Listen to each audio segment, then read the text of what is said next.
আমরা যদি বলি কালকে রাস্তায় নামবো, তাহলে আমার মনে হয় ইউনূস সাহেব 24 ঘন্টা থাকতে পারবে।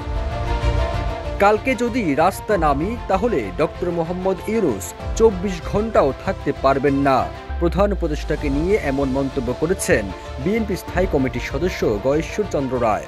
তিনি অভিযোগ করেন, ক্ষমতায় থাকতে মৌলবাদীদের একসাথে করেছেন প্রধান উপদেষ্টা ডক্টর মোহাম্মদ ইউনূস।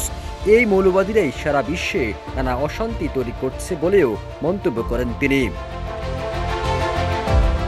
বিএনপির শীর্ষ এই নেতা আরও অভিযোগ করেন, সরকার দুর্নীতিবাজদের না ধরে তাদের সাথে আঁতাত করছে। রাজধানীর জাতীয় প্রেস ক্লাবে 12 দলীয় জোটের আলোচনা সভায় এসব কথা বলেন গয়েশ্বরচন্দ্র রায়। সরকারের প্রতি ইঙ্গিত করে তিনি বলেন, আমাদেরকে শানিত ভাষায় কথা বলার সুযোগটা দিবেন না। আমরা কিন্তু কাপুরুষ না, আমরা লড়াই করার মধ্য দিয়ে আসছি। তিনি বলেন, তাহলে ভবিষ্যৎ কি হবে? এই বিবেচনায় আমরা এই জায়গায় সমাপ্ত করতে চাই। আমরা চাই ডক্টর মোহাম্মদ ইউনূস সফল হোক।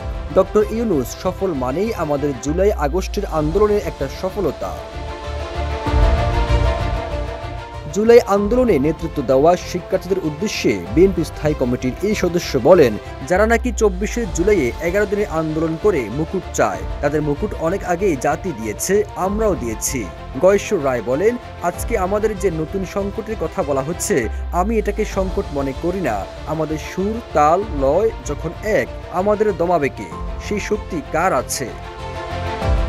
সবুজ আলম, ইত্তেফাক।